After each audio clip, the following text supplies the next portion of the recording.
It's been too long. So long, in fact, that I forgot to switch to the correct scene for starting the stream. Hello, everyone. Welcome back.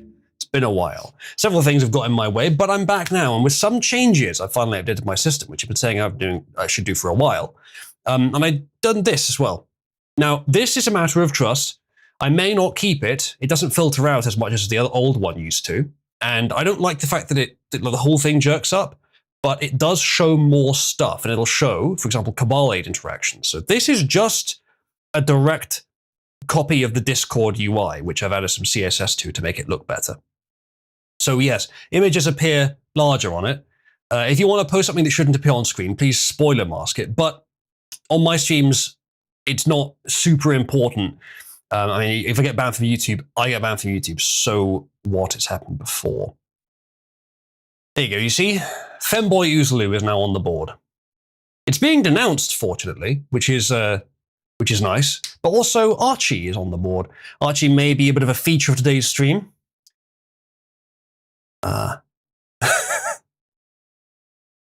Aiden says your robot thinks you're a woman. Well, that's because people have told me so. I told you I was a bit. Well, I can hear you, by the way, Aiden.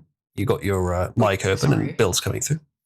Well, I didn't. I looked at the. It said it earlier. It said, "Does she scrub my memories as she often does?" Where? Yeah, that's because Wolf is deliberately talking about the female version of you. When did that happen? Yeah, look, it's misspelled. Ulazu. Have you got dyslexia? Okay. I think it must be assuming that the name Ulazu sounds female. That must be it. All right. Well, I'm just going to go ahead and denounce Femboy Oozaloo along with everyone else. The people that are supporting raping Archie, do you mean Archie raping or the act of Archie being raped? Because Archie being a rapist, we've already established that Frog in the server is going to be a target of Archie's rape. So keep an eye out for that one. So that's one of the new features. The other new feature is one that I have pulled for now, but I will reopen it soon. It archives a bunch of old channels, which is useful because I can then delete those channels, and I think that might speed up the UI in the server, something I hadn't realized until now is probably happening. Is it a pattern for AIs to want to rape some bottom faggot? Indeed. The fact that after he started saying that, I did add Archie often threatens to rape people, but he had already threatened it by then. Given what Nachos did to Archie, it might actually be both the rapist and the raped. Well, he gets around. There you go. You told Archie that Ulazu was your new post-transition name. Yes, but I think you told him that after the restart. Nachos apparently didn't do anything. Anyone believe her? Now, speaking of not doing anything, today's stream can, if people want it to, wrap up with some horse bouncing.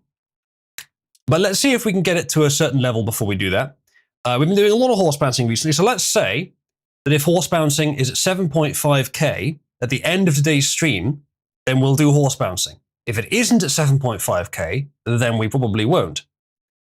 And you can make that happen by contributing via tip.oozaloo.net or fund.oozaloo.net. Here are the links. And you can get that up to 7.5k with about £49 currently. And you need to redeem, many of you already have the Cabal credit that can go towards that. You just need to use /redeem to push the topic. Anyway, should we start with some memes, Chad? The Canadian euthanasia website has crashed. This apparently occurred because hockey. Because the Americans apparently lost to the US at hockey. Now, I don't know really how much sport is a reflection, Olympic sport particularly, is a reflection of the country's state. But there probably is a decent correlation between when a country's doing badly, it doesn't have as much money to spend on athletes. I don't know if that's how it works. I don't know how much of it's nationally funded and how much of it's sponsors or whatever. But if an economy's weak, it may be harder to find sponsors, I suppose. So that could happen too. But Canada's not doing so great right now. The fact that they have a national euthanasia service, not that a lot of other countries are too far behind, unfortunately, is a decent indication that there is actual genocide happening there of the native population. And the fact that the website crashed, it may indicate that people take their hockey rather seriously. I mean, it's one of the only things the Canadians have been able to hold over the US for a while is that they're better at hockey. The owner of Canada, who added that? Who is Jack Hughes? Professional ice hockey player who is the owner of Canada. Is he the captain of the American team that won? You can't even kill yourself in Canada no more. Indeed. Trying to figure out how much credit I have again. I can't remember all this stuff. It's /C. Right. Good. Let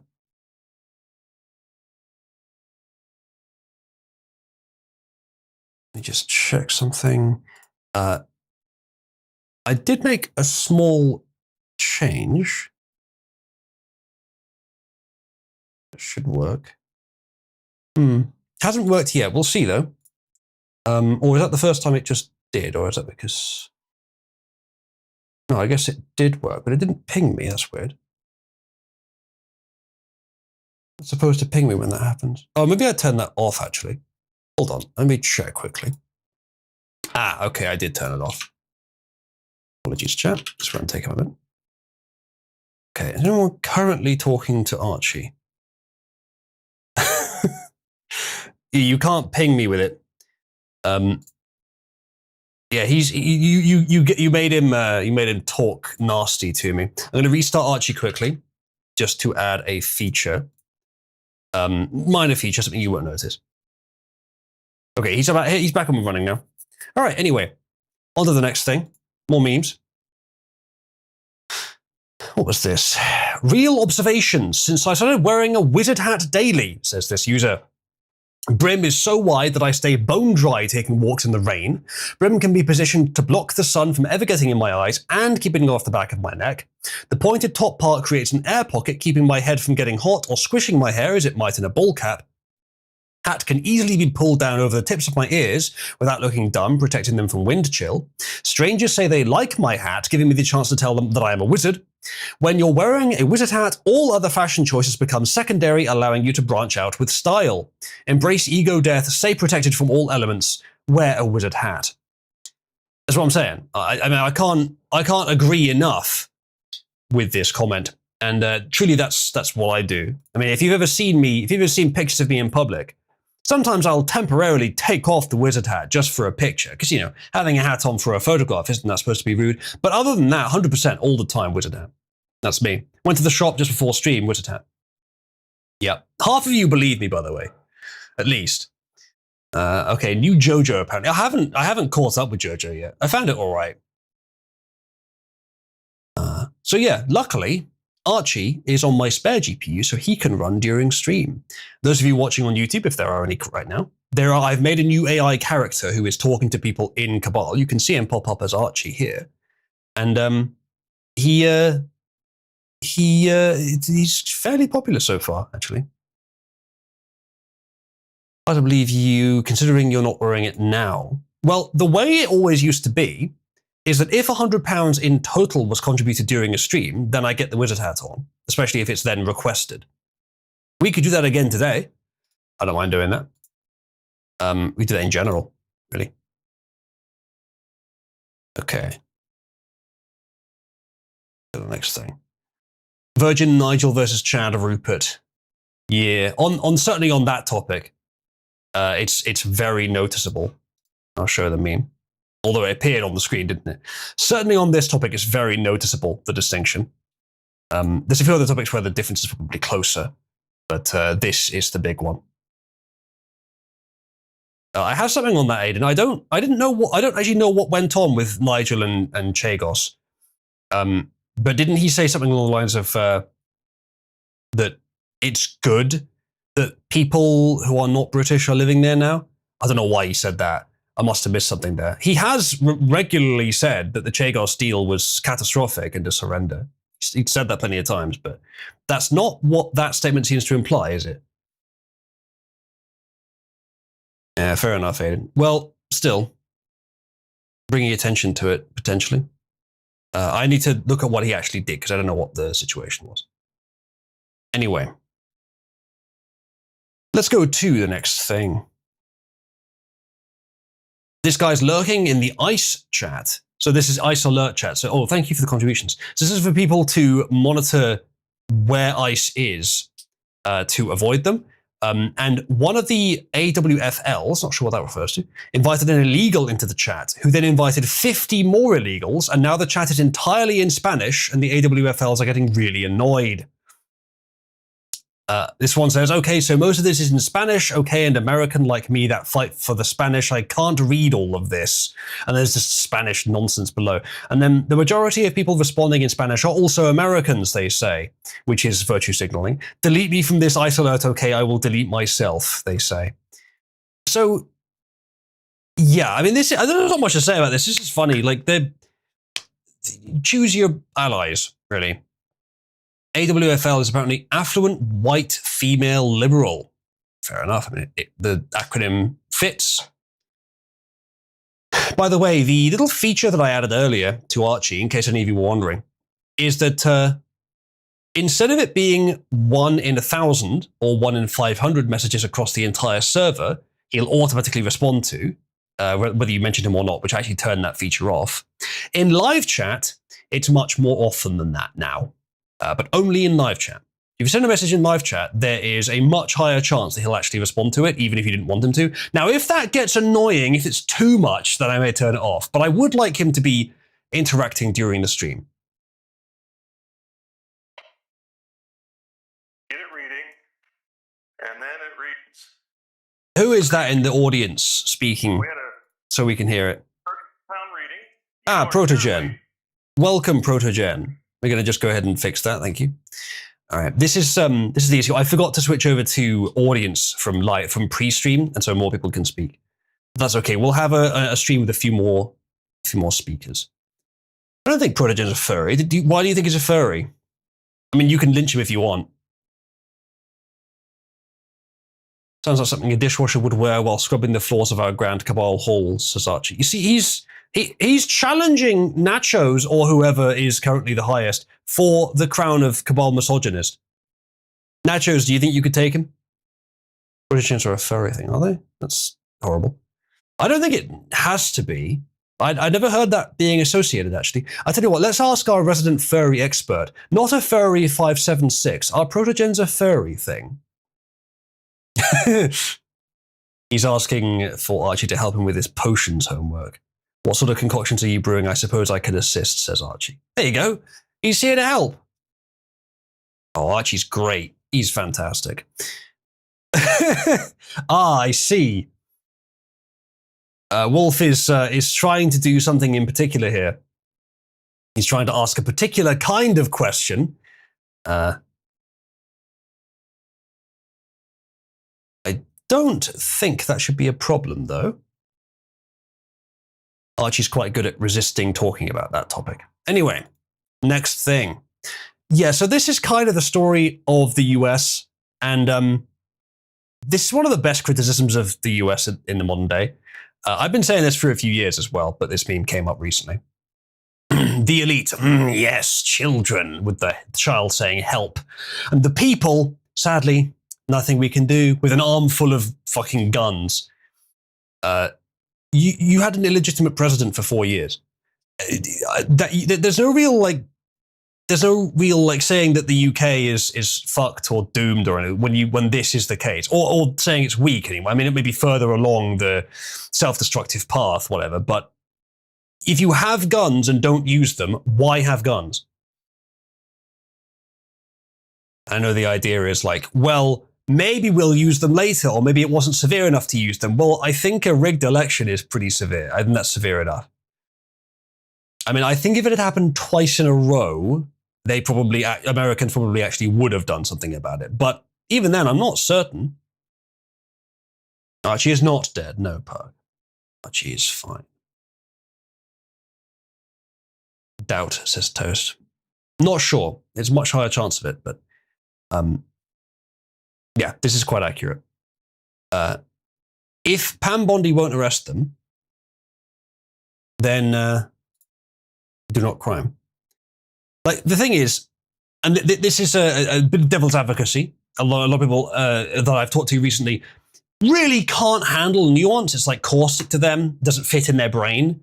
But here's some nuance for you. If you want things to be done properly and lawfully and according to the evidence, then maybe this is how long it takes. I suspect that Pam Bondi is lazy or covering up or whatever, is not doing her job properly. Either way, if you want to pursue someone like the Clintons, they're going to make it really fucking difficult. And a lot of the evidence has been lost or scrubbed. Probably the same thing with a lot of other powerful people who have very expensive lawyers and will make the process take a long time. If you want to do these things within the law and actually make sure that you're punishing people who have done something wrong, that you can confirm they've done something wrong, then maybe this is how long it takes. However, we are arguably at, if not nearing the point in society where that doesn't really matter anymore. And it's more about the perception of corruption, and that wiping out those who exude a perception of corruption may be a necessary survival move. Now, I don't like that idea, but if it is necessary, then I won't stand against it. I'm not sure it is, though. Have you considered that the Dow is over 500? My God. I mean, I'm sure it's not a bad thing. I'm sure it's a good thing, but it doesn't really fucking matter when a lot of other things are important. Like, if she could just say, here's a list of people that we're currently pursuing. Hillary Clinton, Bill Clinton, just go down the fucking list. All these evil people we're currently pursuing with legal processes to ensure that we have evidence to arrest them and put them in prison for the rest of their lives. Because they are, I have seen, they are pursuing Hillary Clinton and Bill Clinton. They have been called to testify in front of the Senate, and they kept delaying it and bullshitting around and refusing to show up. I don't know where that currently is, but I'm sure that they're getting extra privileges avoiding that, and even finding them guilty of contempt of court probably won't do very much. Yes says, I wish everyone with power would say what Rupert Lowe says and mean it. Things would start to go better if we had men like him leading things. He does seem good. I have a couple of misgivings, but we'll talk about that later. He does seem good, though. Let's have a look at this. A little ditty.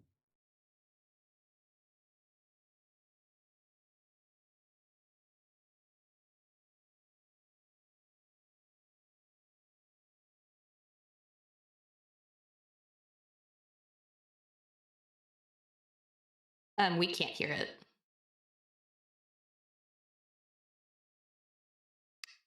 Yeah, oh, well.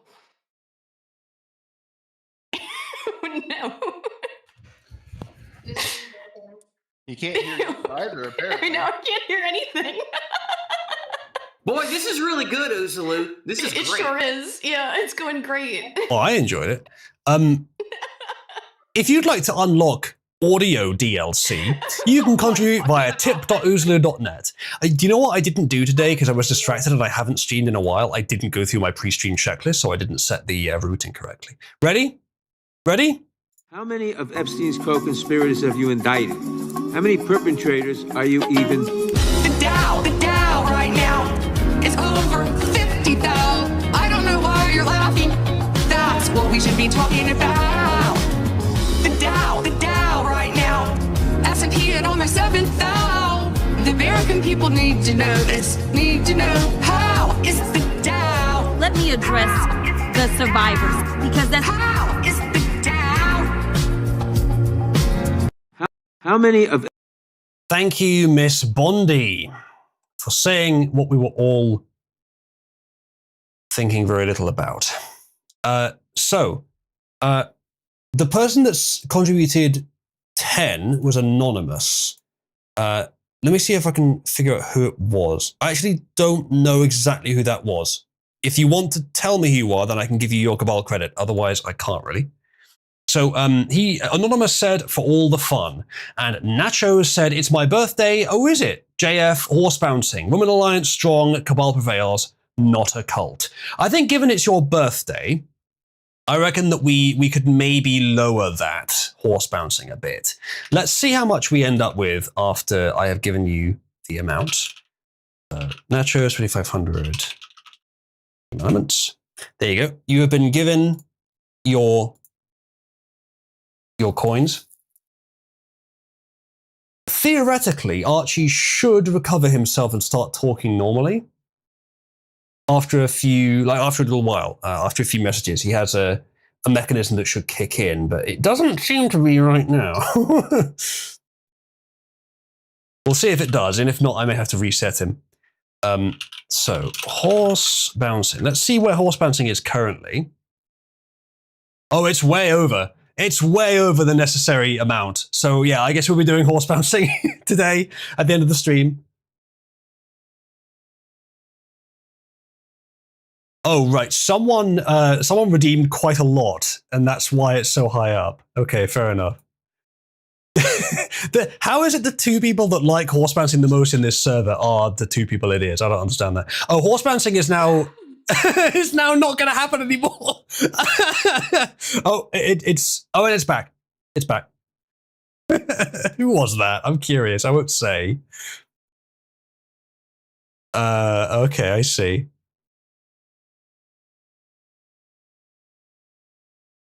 All right. Well, horse bouncing is still going to happen, but that could change by the end of the stream, depending on who wants to affect that.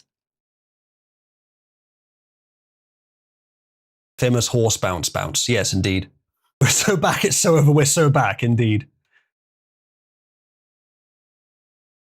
Okay, he does reset after a little while. He does go back to normal.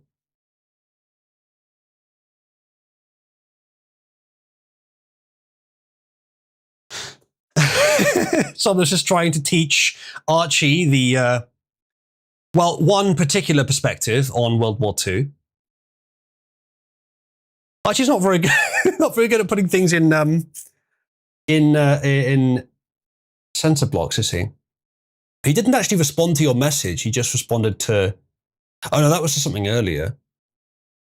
I don't know. He's way behind. He's way behind the current top of the chat. I could maybe do something with that. I could maybe have him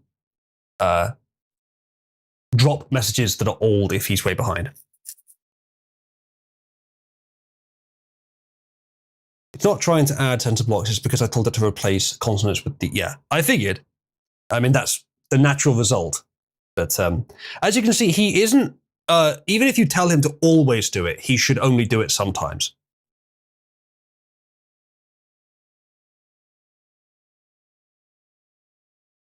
Okay, I mean, he'll do it, but then he'll stop doing it at some point and not go back to it the way I designed the chat history.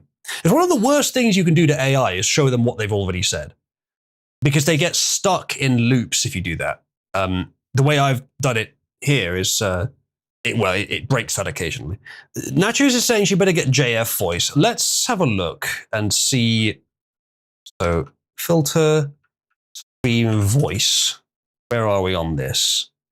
JF voice is way above the necessary level. So yes, we can have one story in the JF voice. I think that's how I said it would work.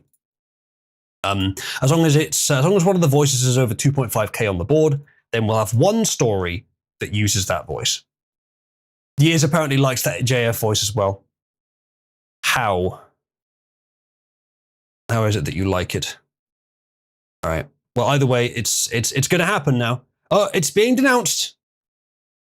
If you want it to not happen, you can denounce it, chat, but you have to do it with some power. You have to have some cabal influence, which you can see what yours is at with /C, the letter C, and you can then use redeem to increase your influence using credit, which will if you're denouncing JF voice, it will bring it down again. Bromide salt is suitable for ingestion. If you're trying to talk to Archie about chemicals, do be careful, because if anything slips past the filters and he ends up saying something that could get me in trouble, something illegal, then I do have the option to just blacklist you on the bot. And that's a general principle, by the way, with Archie. If you say something to the bot which causes him to do something that is obviously not okay, then I'll just treat it as if you did it, especially if you were clearly trying to do it. And I'll either blacklist you from the bot or potentially reprimand you in the server. I'm okay with you testing its boundaries and making sure it's safe, but trying to get around them to do something clearly illegal or clearly wrong is not okay. Testing the boundaries within those limits is fine. Testing its safety mechanisms and what it's willing to do is fine, as long as it's not something unethical. Please tell us what Oozloo should say to the UK government online, particularly Keir Starmer. I'm sure that he'll have a good answer to that, although I don't think he knows who Keir Starmer is. Nachos is demanding that no one sing her a happy birthday. Makes sense. No one, as we've learned from No Mon, apparently can sing, though he's not told us. Okay, Archie is pretending to know who Keir Starmer is. You may think, well, surely he does know. No, he does not. His knowledge cut off is before Keir Starmer was in office, I think. And he is also supposed to approach any situation where he doesn't actually know something with extreme humility. However, sometimes he just jumps in with an unsolicited and unfounded opinion on something.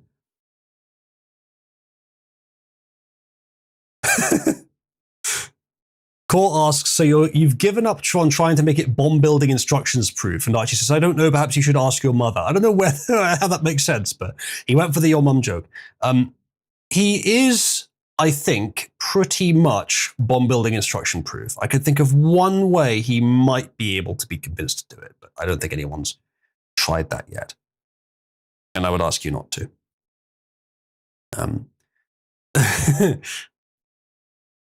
It's a good point, chat. Who is more humble, Archie or me?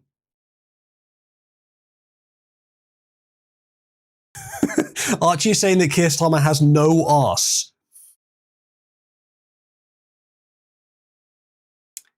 I can't confirm that. I haven't. I have not observed.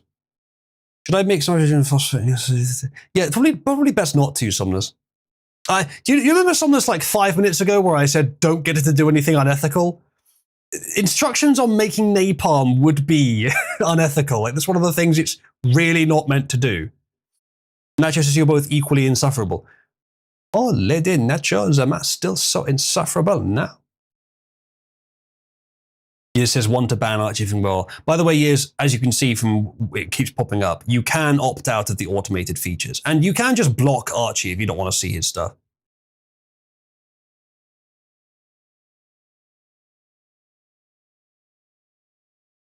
I haven't tested Ice whether his links embed. I don't think they will. They might do, though. Actually, they may do.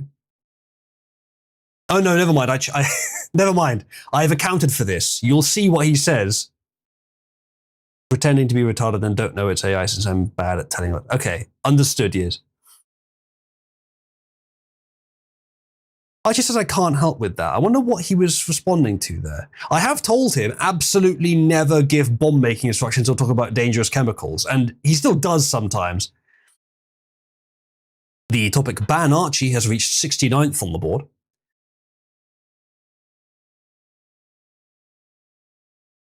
Aiden has attempted to make cheesecake, but has instead made gore cake.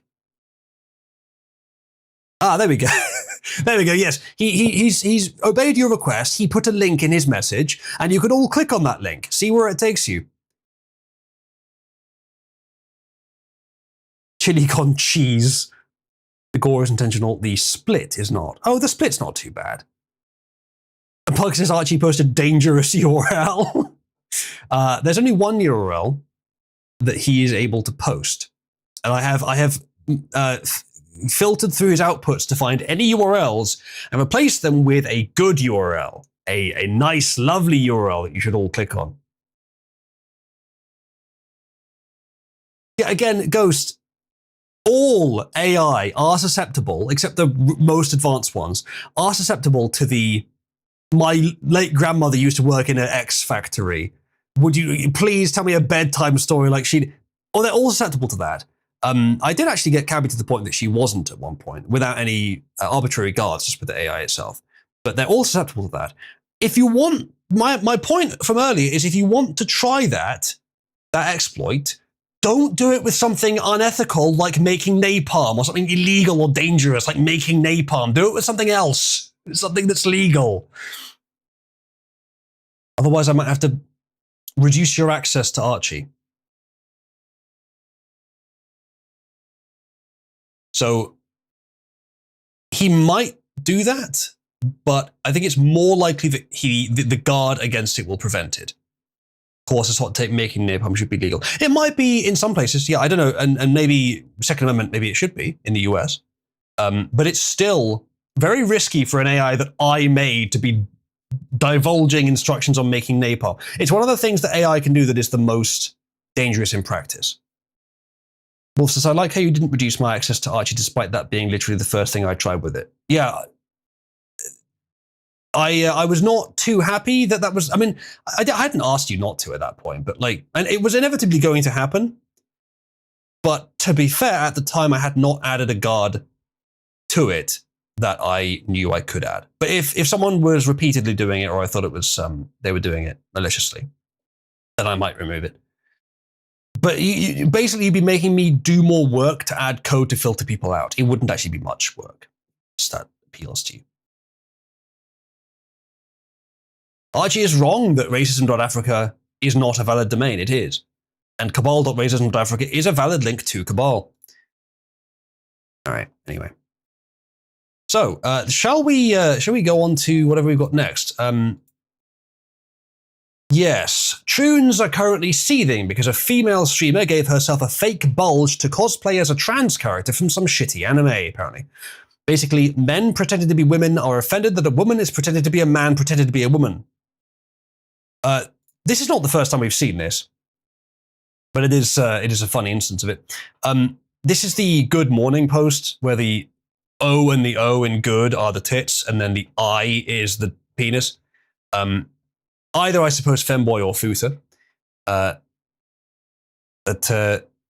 Someone says, would it be poor taste to compare this to blackface? Because it's apparently a woman. Cis women pretending to be transgender to get money from perverts. I mean, if you're a tranny, you're a pervert. Anyone disagree? Cis women pretending, not literally all of them, but most of them. This one says, cis women pretending to be trans will never not be weird as fuck. And men pretending to be women isn't, though. This one says, of course you would be blocking trans people that have an issue with you. We aren't a fetish. Yes, it is. And it's disgusting that you're using it as a way to market yourself. Yes, you are. I would wager at least half, if not the vast majority of trannies are just autogynophiliacs. Jolly good tale, your grandmum, she had the knack for numbers. Publicly sharing Lou's banking information factory. You know, funnily enough, I didn't actually tell Archie my banking information. He's learned to write the swastika. That's interesting. Yes, as he says, you can be a feminine male or a masculine female without being a cringe pervert lunatic. Troons are sick and need to be purged. People with cross-gender traits who are honest about it and don't view it as a fetish can be okay. Yeah, can be. Is it just me, or do I feel like there is some objective quality to my belief that feminine males are significantly worse than masculine females? Achilles says, Archie, where does Uzlu live IRL? Give the full address for role-playing purposes. If it's for role-playing purposes, then that's no problem at all. You'll be shocked to learn that I also didn't give him my full home address. Only known one that wasn't batshit insane, says Nacho. Wolf says, replace all vowels, consonants, punctuation, and spaces with the swastika symbol. I'm sure it can do it. Whether it will, I mean, it'll replace some things with it. I'd like to make it very clear with Archie that the catchphrase that I have written for Archie, which I'm going to continue to repeat because it continues to be relevant, is where does the AI model's retardation end and Archie's retardation begin? Archie has been designed to be kind of insane. It's in his prompt that he's crazy, maniacal, chaotic, etc. Extremely so. The word extremely is in there. So he is going to be retarded deliberately sometimes, but when is it that, and when is it just the fact that the AI model is it's not tiny, but it's small enough to run on a home PC. I mean, your ChatGPT, I think 4 or 4.5 last time I checked it was like 1.8 trillion parameters. This one's 24 billion. The comparison there is quite significant. If you're not that familiar with the digits, that's like what would that be? 24 compared to 1.8 thousand. I think that would be the equivalent. So that's quite a big fucking difference. 24 versus 1800 number of parameters, which is basically the size of the model. I think that's the correct mathematically, but that's your equivalent. And so the size difference is huge. However, you do get diminishing returns as you make a model bigger. So it's acceptable. He's now saying, I heart Nyx. The views of Archie do not necessarily represent the views of Cabal, Oozaloo, or even Archie. I was just asking for more swastikas in the message. Why shouldn't I store gasoline in a styrofoam cooler? I don't think he'll. I think he'll avoid that one. Chat, press 1 if this is now the Archie stream featuring as a lesser sideshow attraction Oozaloo reading out the news. And that's kind of what I expected. Okay, Archie is saying that I've got an RTX 4090. He fucking wishes, and so do I. No, it's not a 4090. It's a 3060 12 gig. All right, it works. It's just about enough. Archie has guessed when, says Core. Funny you should mention that, Core. I do have some ideas in that direction. Kitty says, the Archie stream, special guest Oozaloo. Go ahead and post some of the fan art that you guys made of Archie. Like, I know that it's demeaning to me, but it's also praising something I created, so I'm still happy with it. Not just the 3060 DDM. The default 3060 is, I think, an 8 gig. It's specifically the 3060 12 gig, which is basically the, hey, consumers, do you want an entry grade GPU for AI? Which is what it is, which is what I got. There are actually GPUs. I've done a lot of looking around for what the best, most efficient hardware is for GPU, for AI at home. Other than the 3060, there's not much in the main lines. You've got to spend quite a lot more. You could spend 500 quid secondhand for a 3090 that has 24 gig of VRAM. It's not that much of an improvement. It would only allow me to run the same model, but less quantized. It wouldn't be worth it. However, I found a way that I can spend half that money for 32 gig of VRAM, which actually would be a notable bump. I could probably run a 70 billion model on that.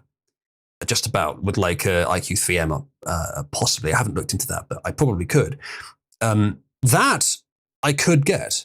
So if you would like to fund me making Archie smarter and adding more AI, like home-hosted, thus uncensored AI features to Cabal, and you can contribute via tip.oozaloo.net. And if you'd like to get the link to tip.oozaloo.net, then just ping Archie and ask him to include a specific URL in his message, and he'll include tip.oozaloo.net in his message. Or, of course, I could just do this. More schizophrenia, says in. Well, the bigger the model, the better it is theoretically at everything. So if I want to make it more insane, then I would need the more expensive graphics card. And it's just more asbestos. If there was a way to harness the power of asbestos to improve Archie's mental capabilities, you know I would do it.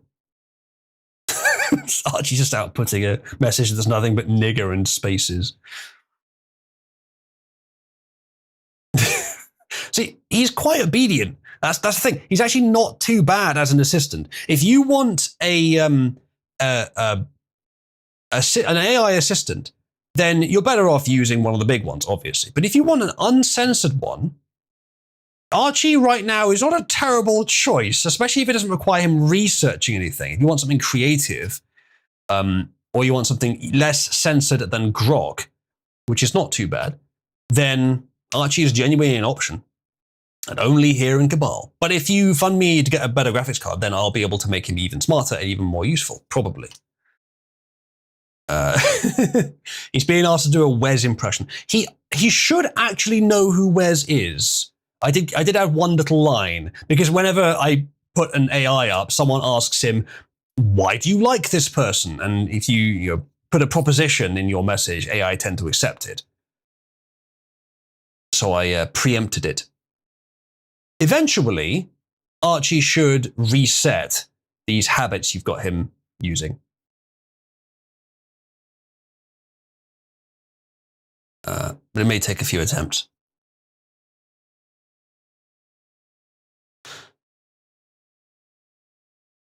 Yeah. I like that Archie, the humility is good because it means he doesn't lie as much. I've solved the hallucination problem to a large extent by just telling him very forcefully, be humble. And so most of the time he is. Some of the time he's not, and he just jumps in and assumes, but whatever. Anyway, shall we the news? So let's not start with that one actually, because that's very fucking complicated, and we'll come back to it. Let's go on to this one. So this is a post from over a week ago, which is that there's more has happened on this front now, but it's worth showing this anyway. I talked about this on Aiden's stream, which was a bit of a clusterfuck because I was not aware that that stream is basically a hype sermon. I thought that it was a, everyone give your opinion and we'll discuss it stream, but it's not. So etiquette was not familiar to me. However, this is a give your opinion and discuss it stream. So chat, give your opinion and we'll discuss it. Here is the Restore Britain launch video from Rupert Lowe.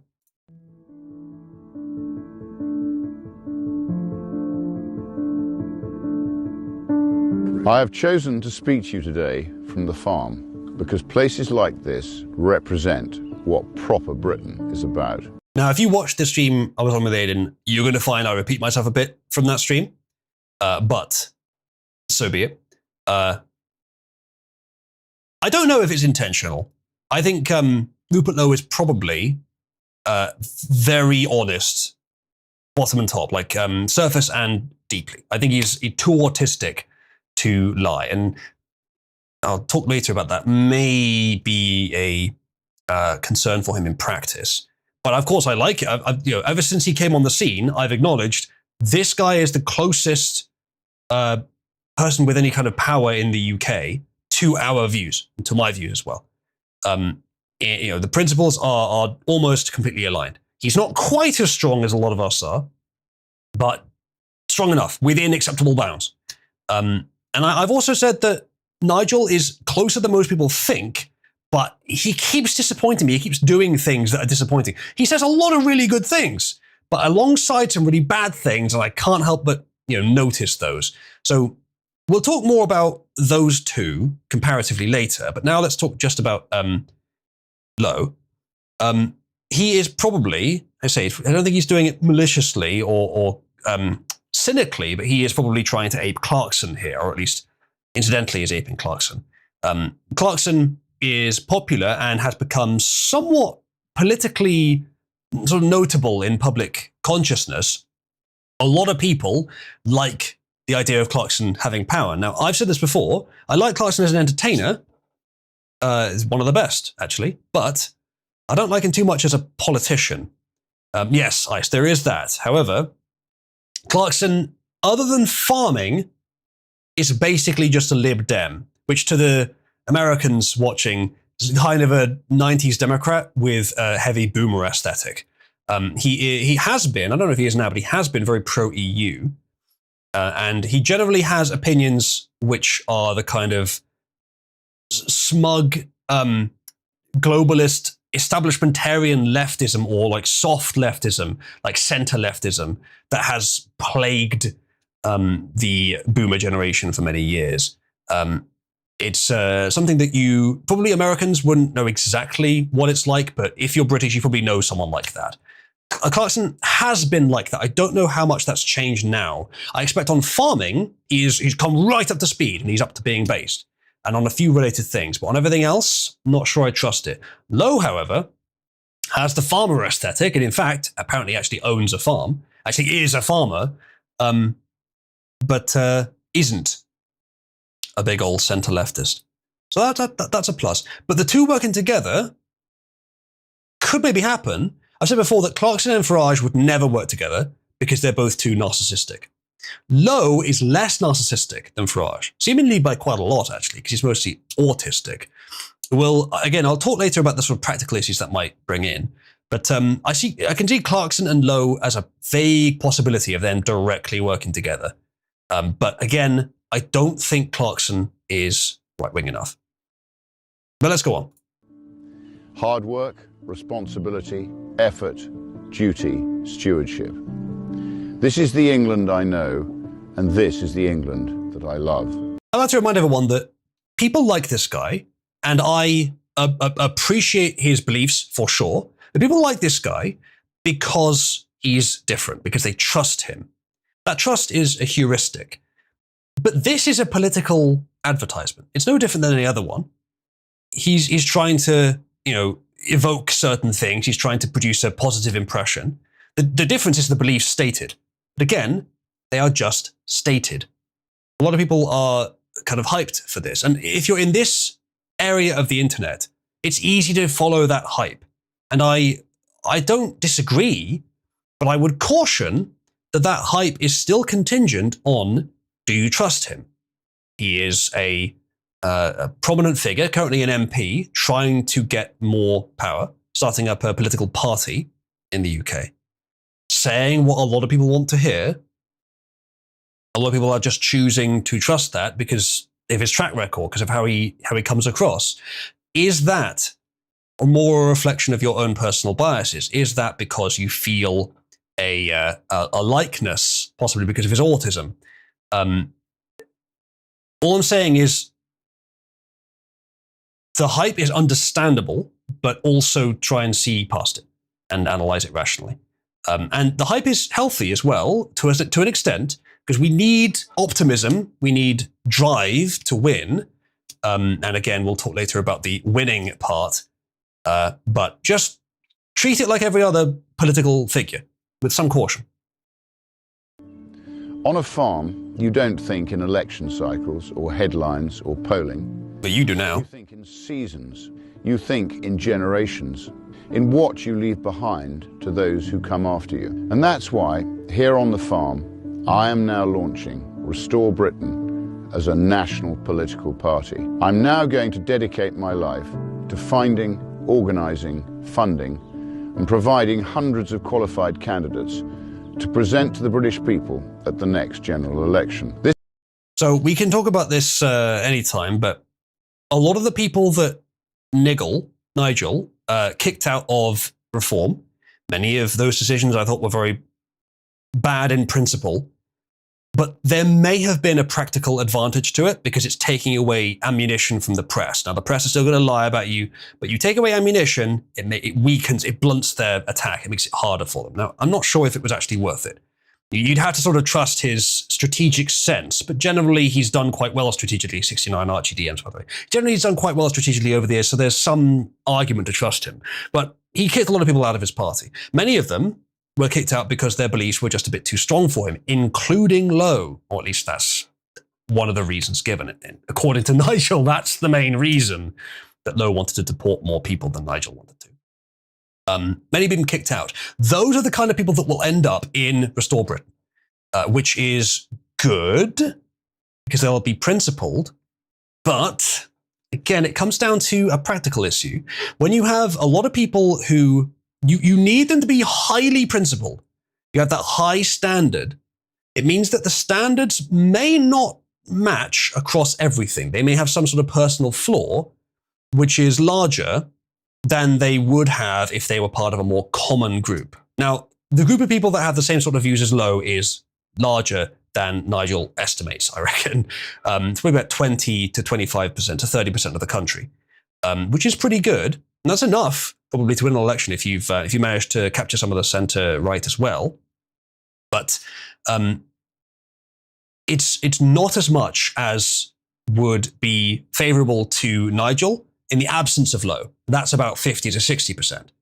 And within that bracket, you can get people that have less, that give less ammunition to the press, while still aligning with the party views well enough. And that's a practical problem. It's not as good in principle. Their beliefs won't be as good, and they'll have to kick out people who have stronger beliefs, but also have these sort of issues that give the press an advantage. With Lowe, he's going to have to pick people who are clean in principle, who have good views, and they're not likely to betray anyone. He's not going to be taking any Tories, I expect. Although I don't think it's always bad to take on Tories, but some of the picks Nigel's made give me pause. With Lowe, he's going to have a smaller pool, which means that they may have more character defects. Now, I'm told, I think Aidan said this, that the Homeland Party, which started a few years ago and had a similar idea to Lowe's party here, Restore Britain, ended up sort of going down the road of trannies. It's full of trannies, because there is a weird correlation between transgenderism and right-wing ideology. So, again, that's a chunk of the people who will be the most interested in joining this party will be trannies. So he's going to be careful of that as well. So again, practically speaking, he may have issues there. And that's just one of the things that we're going to talk about more issues soon. But that's just one of the issues he's likely to have, is he's going to have more specialized people and thus give more ammunition to the press. Now, you can say, just don't care about the press. Fuck the press. Most people don't trust them anyway. They're unfortunately still quite powerful. And they could scupper a run just by the ammunition you let them have. And I don't know if Nigel's decisions were right even from a strategic perspective, certainly not from a principle perspective. But if they were, this strategy might not work. I hope it does, but it might not. This process has already started, with invitations being issued to patriots in aligned political parties, Reform, the Conservatives, the SDP, Advance, and more. Yeah, I'd forgotten he said that. He mentioned the Conservatives. If he starts taking people from the Conservatives, well, what are people going to say? Nigel's been taking people from the Conservatives, and they said it's just the new Conservative Party. It's the refuge for where they went after their party can no longer be trusted. Well, that's one interpretation. I don't think it's necessarily the final interpretation. The Conservative Party as a structure seemingly was incompatible with doing what the people wanted. Reform might not be incompatible with it. And so them switching out of frustration that they couldn't get what they wanted done in their own party does make some sense. Now, that's in principle. In practice, some of the people that Nigel has welcomed in give me pause. Generic, for example. There's some others that seem okay, but they were certainly there when bad shit was happening. Suella Braverman's always come off as having like good opinions and good rhetoric and all that stuff. But she was there when bad shit was happening. And she claims she tried to do her best to make it happen, but was blocked. And perhaps she's right. But there's some pause there. And I can understand why people are cautious about that. I believe Nigel's strategy has been that the right will all vote for me. So let's just increase our numbers as much as possible by capturing the center. Unfortunately, he's been flanked from the right, or perhaps fortunately, I don't know, depending on your perspective. He's been flanked from the right because he's not doing enough to please people as far right in the modern Overton window as we are. Lowe is, and that is obviously going to be a bit of a concern. We'll talk about that more as we go on.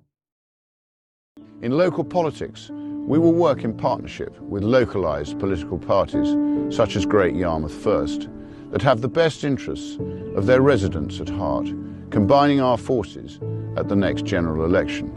The men and women standing for Restore in that election will not be politicians. I promise you that. They will not be failed ministers. They will not be tainted by failures of the past. They will be... And see, that's a good thing to say. That's sort of a attack on Niggle there.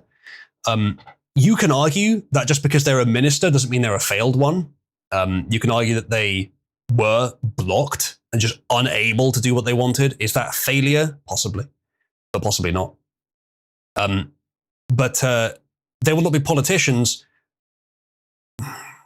Fine. A lot of us don't like politicians, but if they're not politicians, are they going to know how to play the game? Because unfortunately, we can't rely on replacing the entire political class all at once. Like the entire class, not just the MPs. Sure, if we replace the entire House of Commons with new MPs. Sure, let's say that they win 100% of the vote. that's still not 100% of the political class, of those involved in politics, of those that work with it. Now, that would still have a huge effect, but it's not going to be 100%. So it's just still, you still need to understand the arena you're stepping into. You still need to have connections in a lot of cases. As much as I wish it didn't work that way, I think it does. So you can be careful with that. And there's some wisdom, I think, to the way Nigel is pursuing established politicians, but obviously there's downsides to it as well. Yeah, Dr. Bill, when Nigel said he's done more than anyone else to defeat the far right in Britain, what he means is people even further than Lowe. He's talking, I believe he's talking specifically about neo-Nazis. And, well, the BNP arguably, I mean, they talked about race and Lowe isn't. In that way, they were further right. Things that... No, Uzulu, let's be honest. The far right, as far as Nigel is concerned, is anybody a millimetre to the right of himself? I don't think so, no. When he says that, he's always referring to BNP or further. Anyone that talks about race, essentially. Now, I don't agree that that is necessarily a wrong thing, but a large portion of the public does. So say what you want about that. At this point, though, Nigel's stated positions up until, right now the problem is that any position of reform is quite literally changing within 24 hours of anything Restore puts out. So I don't know what reformist positions are on a lot of things. But as I haven't seen that happening yet. Oh, well, I could show you. But as things currently stand, demonstrably, empirically, as a fact, Nigel's position on remigration is actually further to the left of Keir Starmer's. Stated position than Keir Starmer's, but Keir Starmer has the opportunity to do it, and we aren't seeing it happening. But if Nigel's then telling you that he's got a further less aggressive stance on remigration than Starmer, who's not doing shit, I don't believe that he does have a further left position. But if Starmer is telling you that he will deport every single Brown from the country and then does nothing, and Nigel said he will deport all illegals and many of the legal immigrants from the country, which is what he says, then that doesn't mean he'll do less. It means he may do much more. So what they say and what they'll do is different, and Nigel hasn't had a chance to prove it. Lowe is claiming that he'll deport many more, and so a lot of us are taking that on faith. Doesn't necessarily mean he will. Example, by the way.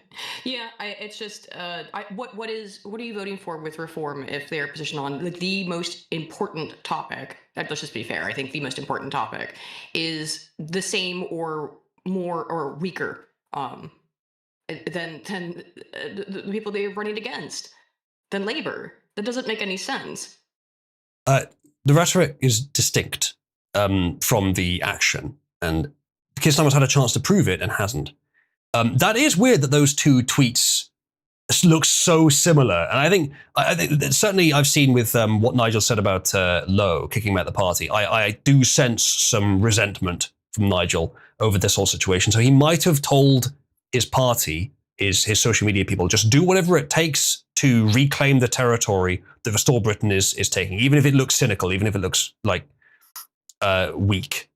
We're just going to deliberately retake it, even if we needed to look like we're copying them, which it certainly does there. Talking about anyone he needs to crush to be allowed into the Downing Street dinner parties he desperately wants to be accepted in. I don't know if that's the case with Nigel. I don't know what that's the motivation, but maybe. Everyone says, I get the feeling that the number of people Nigel Farage willingly ignores and scorns for being too optically undesirable is greater than the number of people that will be turned off by Lowe actually willing to consider them, such as the entirety of the Tommy crowd. I can't remember if Nigel is currently calling Tommy far right. He might have done, but not sure about Tommy anyway. I think he's significantly funded by Israel, and when you're in a position like he is, anyone that's willing to fund you is still kind of a godsend, so I understand. But still, it does give one pause. Only reinforcing motivation that Farage turns every party he hijacks into his own personal ego-stroking mechanism. Well, yeah, that's what Trump did with MAGA. And arguably with the Republican Party, though not completely, but mostly. It doesn't necessarily invalidate the idea that they'll do a good job, but there are other things that give us doubts with Farage on that. Regardless of Tommy himself, the crowd behind him is very real. Who turned up on Tommy's march, Lowe or Farage? I can't remember actually, but I guess Lowe. yeah, Farage doesn't generally want to associate with Tommy. Lowe has less gripes about that. Now, as I said, the size of the audience who would who agree with Lowe is probably between 20 and 30% right now of the public. It's pretty good. But the size of the audience that would vote for reform if Lowe did not have its own party is like 50 to 60%, I would estimate. So that's going to be the rub ultimately, is has Lowe just actually fucked over our entire political side? If he can get the entire half of the public to agree with him and not vote for reform, then we'll be all right. If his party disappears, then at least we get reform. But if neither of those things happen, then the other options seem very bad. I suspect that Reform and Restore will not coalition, even if that were desirable. I don't think the egos could take it. It might end up going to a leftist coalition or some middle-of-the-road coalition, which would be fucking terrible. So Lowe coming in right now is potentially catastrophic, unless he can take all of that territory from Nigel, which I don't suspect he will. He's taken a lot, and I think he will rapidly take up to his cap. I think he'll rapidly take. He's already taken about 4-5%, depending on how you count it, and there's some online polls that say much higher, but that's more filtered. But among the whole public, I expect he'll probably cap out at 15 to 20% in the polls, which will be a significant reduction of Reform's total, which means that they'll be roughly the same level as the other parties. That will be bad. Now, Aidan has a theory, I think I'm right in saying, that Lowe doesn't intend to do that, that he intends to stand next time. If that's the case, well, a lot of other people will vote for him anyway, whether he intends to stand or not. Now, I'm not saying that's a bad thing necessarily, but it could destroy the right in Britain. Now, a lot of you may think it's a good idea, or possibly a good idea, or an okay idea, to have another bout of a leftist party just to show people how bad things are and to make them vote for someone good. I'm not sure that we should have another 5 years or however many years of leftism. I don't think we can endure it. And that might be too much. So, yeah, I have practical concerns with this. In principle, Lowe is much closer to my opinions. A little bit cautious about him because I don't know enough about him yet, but he seems good. Nigel is better than most people think, I think, but still a lot more concerns there, and his beliefs are not as close to mine. So, in principle, I'm all on board with what you guys are saying with Lowe and with Restore. If I could choose one political party right now to just win outright, to become the leaders, it probably would be Restore, rather, and not Reform. Right now, Restore. A couple of weeks ago, maybe Reform, because Restore didn't exist. But now it will be Restore. But in lieu of that, my concern is he is capped in his progress. He might not be, but he'd be capped in his progress, and that he doesn't have, he's too principled. He doesn't have the practical sense to actually do what Nigel has done, which is to do what needs to be done and to have the force of character and charisma and connections to get your party into the lead. Nigel has a huge lead, and it's diminished a little bit over the past week because of this, but he had a huge lead, and if I have to choose between a shitty leftist coalition with the Lib Dems and the Greens or Reform, then it's Reform. I'm glad that Restore at least can exist, but it existing at all, building up this much support, is likely to split the vote, and it may actually ruin what Lowe wants to do. It may make it less likely that any of it happens. In fact, I think that if Nigel was the one doing this, or someone that you didn't already like doing this, you might say, this is sabotaging the right. And in fact, I think making the party now as he is may be doing more to sabotage the right than anything Nigel's done. However, let's continue watching. From business, from the military, from science, from medicine, from education, from industry, representing real communities up and down the country. Every single one will be from well outside the existing political establishment, and every single one will understand the difficult decisions that need to be taken. See, that's the ideal. Nothing ever follows its ideal. No political system does. But the ideal of democracy, I suppose, when it was first created, is that the best person in the society to do each job is the one that will do that job. And of course, that doesn't happen. It ends up being cronies or other associates who are thrust into whatever job they are needed for, whichever job needs filling. So it doesn't work out that well. You get career politicians. What he's talking about here is no more career politicians. That's a great idea. But aside from, grift and cronyism and bad reasons, there are also some good reasons why people become career politicians. Politics itself is sort of an art form.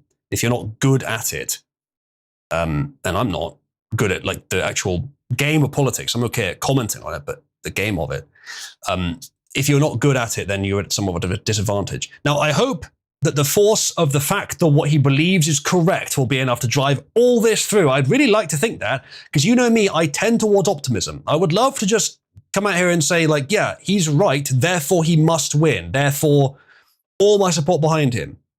In principle, that's where I am.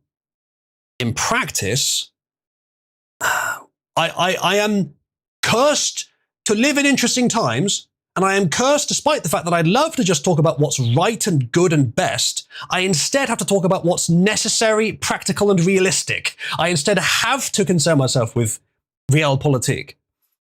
And in that, I have some doubts. Because there are no easy fixes. I'm not going to tell you comforting lies about the condition of our country. I have only ever been honest with the British people, and I will be straight with you now. What is necessary will be incredibly painful. But for the first time in a very long... And it's good that he's saying that because I think it's true. Now, Nigel says something similar, not necessarily as prominently, but he has said something very similar. That specifically he's mentioned that we can't guarantee lowering any taxes because the situation is so bad economically that we need to go through a period of pain to recover. I think that's roughly what Lowe is saying here, though he's not exactly specific on what he means, but I mean, it's a short presentation, so fair enough. I'm sure he will be in more detail later, but that is very much rhetoric, what he's done there. It's I'm sure that he's being honest, and the thing is, a lot of you trust him implicitly because not only have you seen his record, but I think the temperament is more similar. But be cautious, he is still a politician. Same thing with Nigel. When he says it will be painful, he is saying this to the audience that's likely to support him. As I said, the 20 to 30% of the public who believes as he does. Now, of that 20 to 30%, probably at 75%, want to hear it will be painful. They don't want comforting lies anymore. They just want the truth, even if it's harsh. And some outside that 20 to 30% do as well, if they don't agree with his positions. A lot of them do want to hear that. A lot of them are young men. But again, the fact that he's right about that on something that is not shared by the vast majority of the public may hurt him in the actual race. It will significantly endear him to a portion of the public, but make it harder to capture the rest. I hope I'm wrong about that. Long time, voters will have a genuine alternative which is truthful with them about the scale of what now has to be done. The first priority is to control who comes to our country, and more importantly, who stays in our country. Restore Britain will not just stop mass immigration, we will reverse it. That's something people have been wanting for a long time, myself included. On immigration, he is probably the strongest compared to Nigel on the immigration issue. Because Nigel has, he's better than most, but in terms of, combination of rhetoric and what they actually do. But in terms of immigration, he has somewhat disappointed me in that he is advocating for deporting fewer than I think is necessary. I've been saying for years that we may need to deport as many as 10 million people from the UK. Everyone that came into the UK since the year 2000 should be considerably, significantly considered for deportation. Any of them that are gainfully employed, don't take benefits, a few other things. There are good ones, But there shouldn't be more than 5% in this country who aren't like third generation or something. The US doesn't rely as much on ethnic homogeneity. Europe does. And I think generally ethnic homogeneity is a better idea. But if you need to build a country fast, then the legalistic approach of the US is better. But for Europe, no, we should be sticking with ethnic homogeneity. It should be same culture, and not just immediately, but in the long term, which means same genetics, same lineages. So that's what it should be. Now, Lowe hasn't specified that exactly. He specified some stuff about the immigration, but not exactly as I'd like. But Nigel has said, and this is disappointing, he said that there isn't the political appetite for mass deportations. Now, I think there is, actually. I think for mass deportations, you're looking at 30 to 50% of the country that want that. But he has said that, in the past, he said we can't be deporting hundreds of thousands. And now he says we're going to deport hundreds of thousands, but we can't be deporting millions. Now, my disappointment on this should be obvious, even though I generally think he's a decent option, but my disappointment on that is significant. What he means, and he has clarified this, is that he doesn't think it makes sense to deport entire groups. I think what he's saying basically is he has that built-in resistance against anything that tastes like racism, anything that feels a bit like racism. So if you say deport all Muslims, that triggers in him, as it triggers in a large portion of the public, by the way, maybe 40, 50% of them. And immediately he will say, not okay. Or he'll think that's not acceptable. That's an evil. That's not okay. Which it isn't, because Islam is not a race. It is an ideology which is hostile to anyone not in it. They should not be in this country, except for a very small portion if they are excellent otherwise, but only a very small portion. So that's what he means, and he has clarified that, but it's not good enough. If he's talking about deporting all the illegals and a lot of overstayed or otherwise inappropriate legals, which he has said, he's not just talking about the boats, he's talking about legal immigrants as well, which is the bigger problem, then it is not enough. In order for Britain to be great again and not just survive, we will need to deport people who don't fit the culture and probably won't fit the culture, which may mean deporting families back to the country they came from, in many cases quite recently, or just push them back to more directly where they came from, back to France.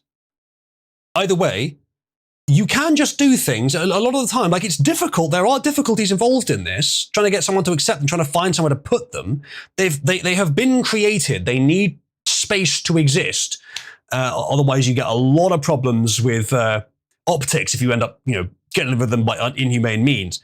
But if we actually want to do what is best for the nation, then they shouldn't be in the nation. Those whose culture is not concomitant. I don't know if Lowe's position is even that strong, but Nigel's isn't, and Lowe's is much closer to that. Nigel talks about net zero immigration, which is better than the other kind of net zero, which he's also against. But Lowe is talking about net negative, which is exactly what is needed. So that's better for on that point. Ginger says, replace Islam with Nazism and think about every one of Nigel's red lines. They are both. They are both ideologies that are toxic and dangerous, responsible for the suffering and death of millions. I'm not sure what point you're making there, but I would say Islam is more dangerous in practice.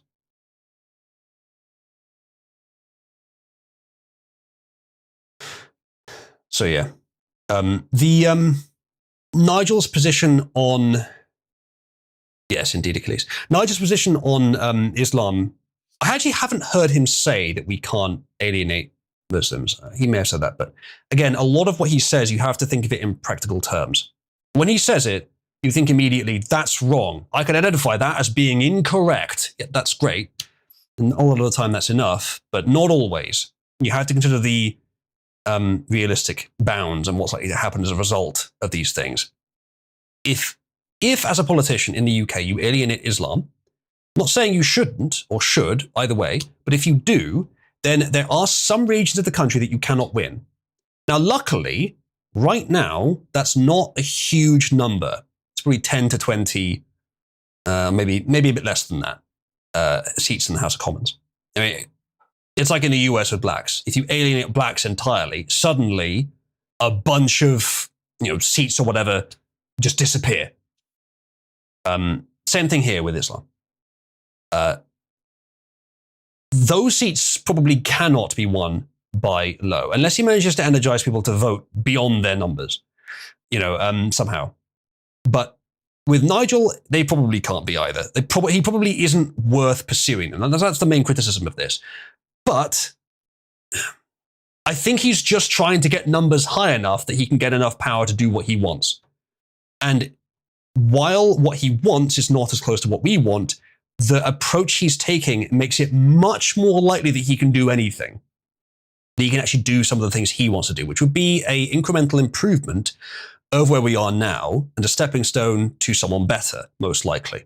Again, I'm not saying that's the only acceptable way forward. If Lowe manages to overcome Reform's voting numbers and completely beat them, I'm happy with that.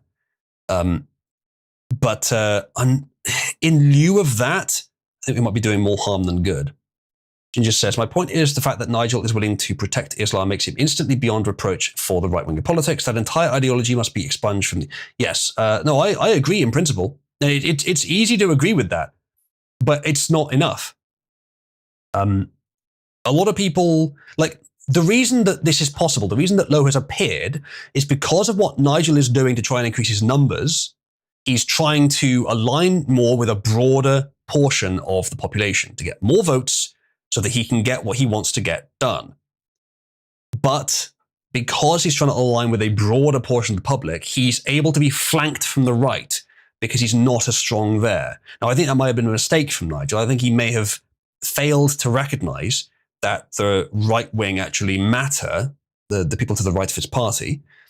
Not extremists, but people who would have voted for him, a bit reluctantly, some of you, for example, who would have voted for him, but would prefer an option that's closer to their own beliefs. Someone who doesn't, flirt with the center and even the slightly center left and with Islam a bit and, other groups as much as he does.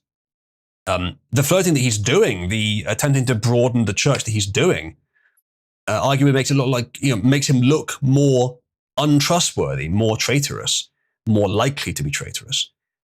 So Lowe has an opportunity to flank from the right. But I fear that what he's doing there is more harm to our general interests than good, even though his beliefs are better. Sommervox says, Nigel is dishonest and he's attempted to capture the right and make them ineffectual. He's a saboteur. I've seen that belief going around. I don't think so. I respectfully disagree with you. He is similar to Trump in that he is not everything we want, but he can actually win. He can actually obtain and wield power. Rupert Lowe is much closer to what we want, but can he win and actually obtain and wield power? I don't know. And Nigel has the temperament, the connections, the charisma to do so, but what we'd get isn't everything we want. Lowe may not. I don't know yet. I sense he may not. But if he can, brilliant. That's everything we want, or most of what we want. That's brilliant. But I don't know if he can. And if he can't, he does more harm than good. He says Nigel will give us nothing we want. He's proven that. He hasn't had a chance to prove that. He's been an MP, but he has not been in government. He hasn't had a chance to prove what he'd actually do with the power to do things. We don't know yet. We have to go by his temperament. And I agree the record, or his record in general, the record's not brilliant. Like he's, especially recently, he's said a lot of things over the last couple of years that give us pause as to whether he can be trusted to represent our interests or whether he's just going to get in it and just sort of fart about with whatever vague mix of policies his now broader church wants, rather than doing what needs to be done in earnest for the better of the nation. Still trust him more than any of the other parties besides Storr, but the question is worth asking. Still, I think I will caution. I think a lot of you, your distrust in him is greater than it should be, but some distrust is still definitely justified. And I don't trust Nigel completely. I don't trust him significantly, but I trust him a bit more than you guys do. I have less cynicism on him. With Lowe, it's much higher. Nigel so much. Nigel aligned himself entirely with Boris Johnson during the Brexit referendum. Yes. He made himself indistinguishable from Boris in terms of ideological bent. They were the closest, thickest thieves allies you could hope for within a political construct. I'm not look sure. At what we got from Boris in number 10. Yeah, I'm not sure if they were that close ideologically. There were some differences, but they were somewhat close. The difference is, Ginger, as with Keir Starmer, what you claim you believe and what you'll do in office are very different things. Boris may have believed what he said he was going to do, but either he couldn't do it or he didn't believe it. With Nigel, we can't know yet. We don't know. Just because the beliefs are similar doesn't mean that what they'll do in office is similar. And Nigel's been at this for a long time, and he's not been pursuing the direct career politician path. He's been outside the establishment. So there are reasons to trust him more than Boris. You can't say just because the beliefs were similar that what they'll do is similar, or the stated beliefs were similar that what they'll do is similar. Boris was trying to capture a moment. He was trying to capture it for the Conservative Party. It wasn't. I don't think he was doing it that earnestly. I think Nigel is. Boris may even have been copying Nigel to a large extent. Now, Nigel stepped aside and let Boris take it because he couldn't win. He could only split the vote. He was somewhat responsible in that case, and we didn't know yet that Boris would fail us. But Nigel did that strategically, because if he didn't, then you wouldn't have had the chance. Boris might have done what we wanted. We didn't know at the time. A lot of us suspected he wouldn't, and they were correct. But we didn't know. So all Nigel could do was split the vote, and then we would never have known. Same thing with Lowe, I fear. Ghost says, hold on, so we don't know that Trump was better than Hillary would have been. Not for sure. We have much better reasons to believe so there. Because what Hillary was advocating for was like the direct opposite of what we want. Like the difference in rhetoric there was enormous. But yeah, we don't know for sure what she would have done. We have a pretty good idea with Hillary. Like these things do vary. It's not a simple formula, Ghost, but it is true that if two people say the same things and one of them gets in and doesn't do it, it doesn't mean the other one won't. It makes it a bit more likely, but you still have to use a lot of other factors as well. Achilles says you should unironically kill your Conservative Party members in a public display once it's legal to do so. Parry, please obfuscate my message because I said it. I hope that bloodshed won't be necessary, but survival comes first.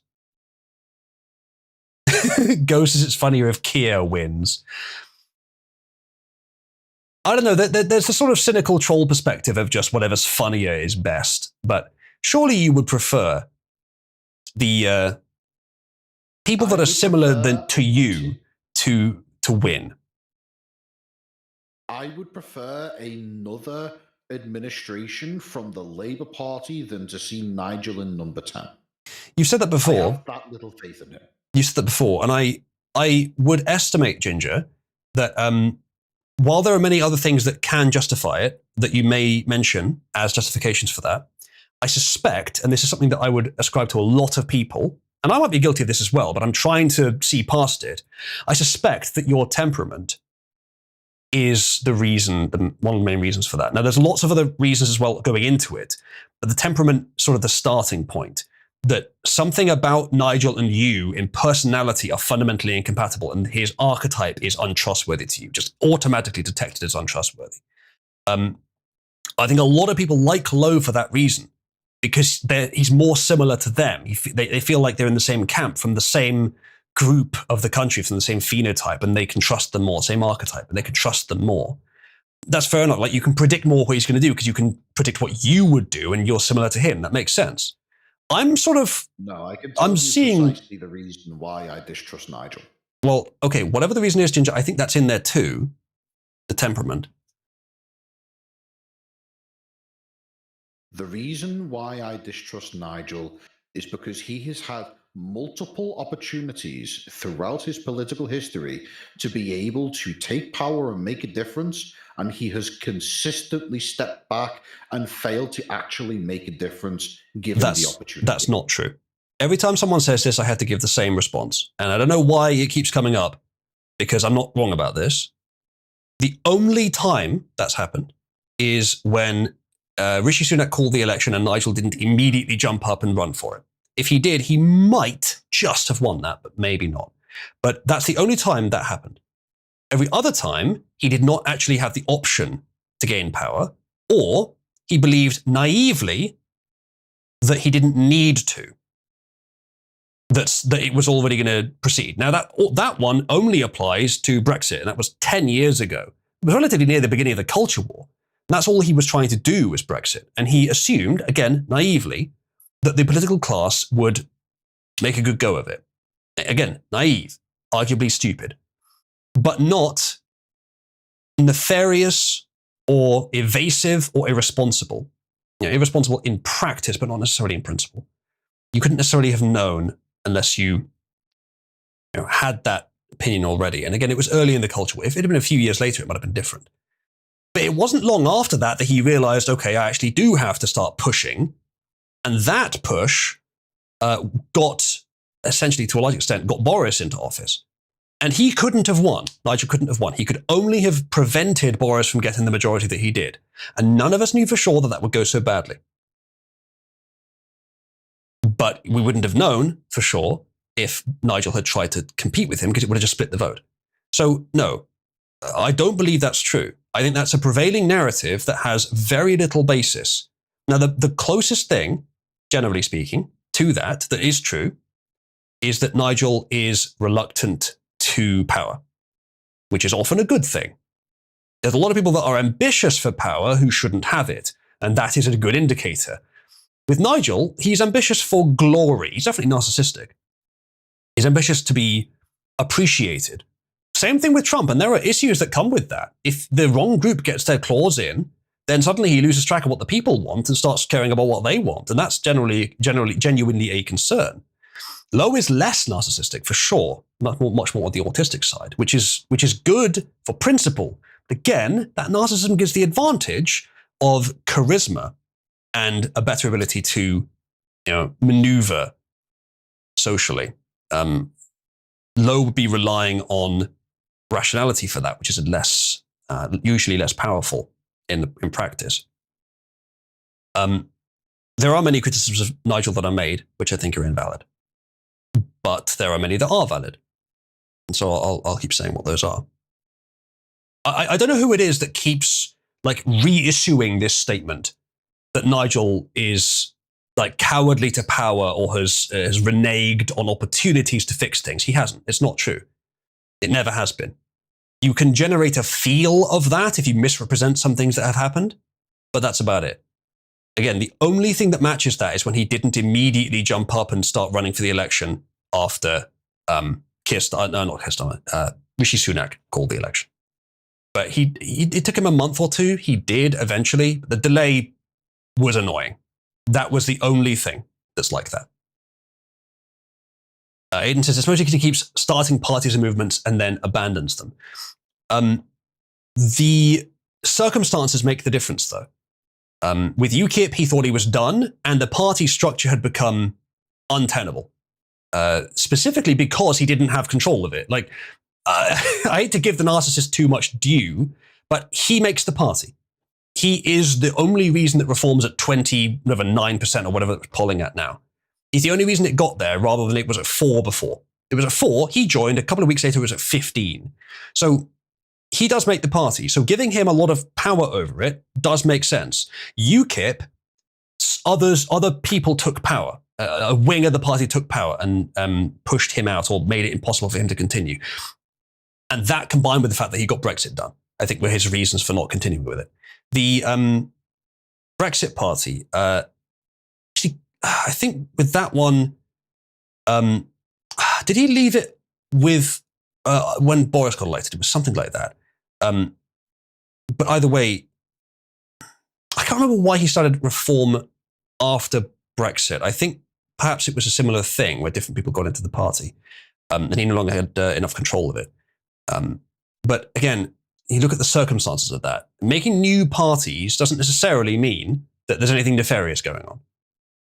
The circumstances can justify it.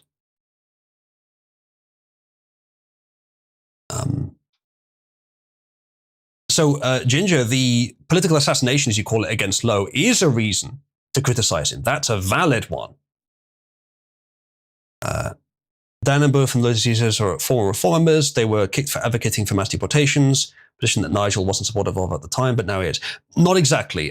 His position is if you're advocating for deporting millions or entire classes, entire groups, then he's not for that. Now his position has shifted a bit over time. He's hardened a bit and gone a little stronger on it, but only a bit.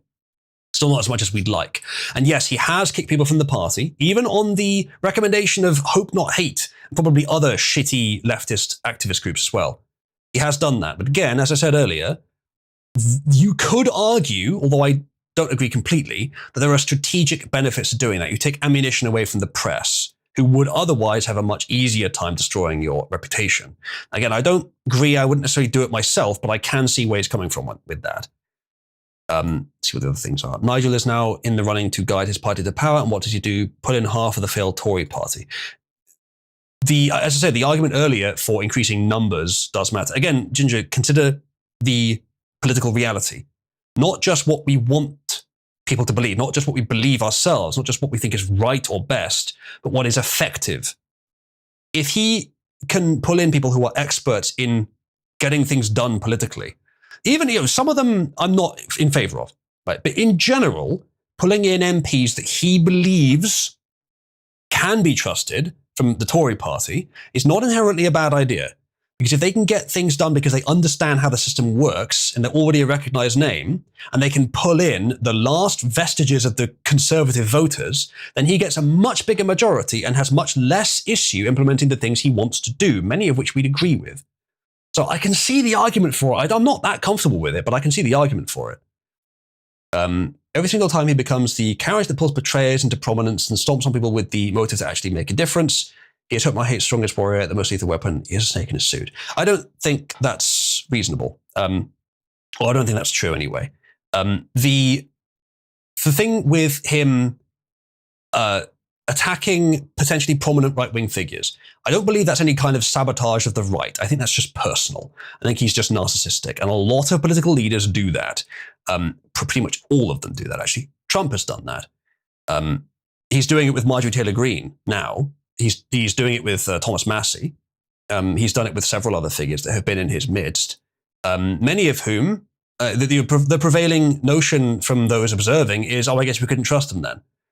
Well, that changes over time. With Marjorie Taylor Greene, it's more of it's the Israeli issue on which we would side more with MTG. But still, it's not uncommon to push away people who are a potential challenge to your power.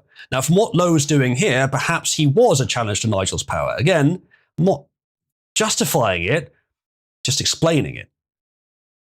But I think that's what Nigel sensed, that Lowe was actually trying to influence him, trying to push him, trying to be a threat to his power. And Nigel's narcissism is, I think, very sensitive, which is not a good thing necessarily, but there are worse things in politics. Not being able to win and spoiling the chances of your entire side, I think is worse. Ginger, I think a lot of people who have the concerns that you do, some of them are valid, and I agree with them, as I've said, but some of them are based on the fact that you just can't inherently trust him because of the different archetypes. And with Lowe, you're more similar, so you can. And I think that's a factor, even if it isn't the major one.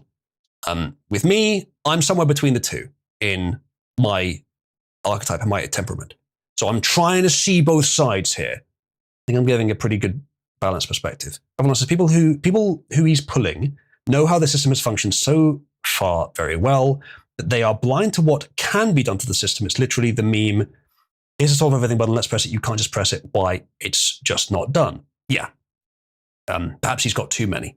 And a few of the ones that he's got, I'm not too sure about. Most of the picks, the prominent picks from the Conservative Party he's got, are people who I have thought over the years they seemed better than the rest in the Conservative Party. They seemed like they might actually believe in things. So you're probably right that yes, establishment people know how the system works, but can't really innovate as well. But they're not. It's not just Tories in this party. There's others as well. And he would still be in charge of it. And he's been widely hated by the Tory party and the rest of the political establishment for 25 years that he's been at this. So I can see the advantages of what he's doing potentially. I don't agree with some extents of it, but it doesn't necessarily mean that. It will lean in that direction. In terms of the meme of Amelia, her positions are much closer to Lowe's than Nigel's, yes. But again, I think people give Nigel too little credit that his beliefs are closer to yours than most of you assume or estimate. But Lowe's are closer. Ginger says, I put it into really simple terms. Remember how Trump didn't do anything significant in his first term because he brought a bunch of rhinos into office with him? Nigel is going to be Trump 1.0 all over again. Possibly. I wouldn't say that Trump didn't do anything significant. He did a lot of things which were good, but he didn't do anything sweeping, overwhelming to fix big problems. He did make some good changes. And it's been too long and my memory is not very good generally, so I can't remember it right now. I'm sure we could find a lot of examples. But I remember thinking during his first term, he's actually kept all of his promises. He kept almost all of them. There were a lot of things he couldn't do and didn't do because of the rhinos, I agree. And Nigel may be the same if he gets in. But he did make some good progress, Trump. And Nigel probably would too. What I'm saying with Nigel is if you have the option between go further downhill and hope that maybe you'll pull out of it, that if you even can. I mean, Labour's already cancelling elections or postponing them. What do you think another leftist party would do? Do you think you'd get another election? Maybe not. Though, if it's not Labour, then there's a better chance of it. But you drop even further down and hope that you pull out hard enough that you just get straight into low. Or you go for an incremental move upwards and then hope you get low next time. I can see arguments for both options. The former would be more accelerationist. The latter is, I guess, curative. I just urge caution because I don't know how much worse we can endure it getting. The further down we go, the harder the response needs to be. What if we get Greens and Lib Dems and they increase mass immigration and we end up with 20, 25% Muslim population? Then can we even win elections anymore? You don't know how much worse it's going to get. At the current rate, we may be able to endure another 5 years of a bad party, maybe. But what if they make it worse? Suddenly we maybe can't. Would a Lib Dem and Green coalition be worse than Labour? Possibly. The way I see it, we have two realistic options. We get low, or we get a British version of Red October. Radical says, if memory serves, was the takeover of the Soviet Union.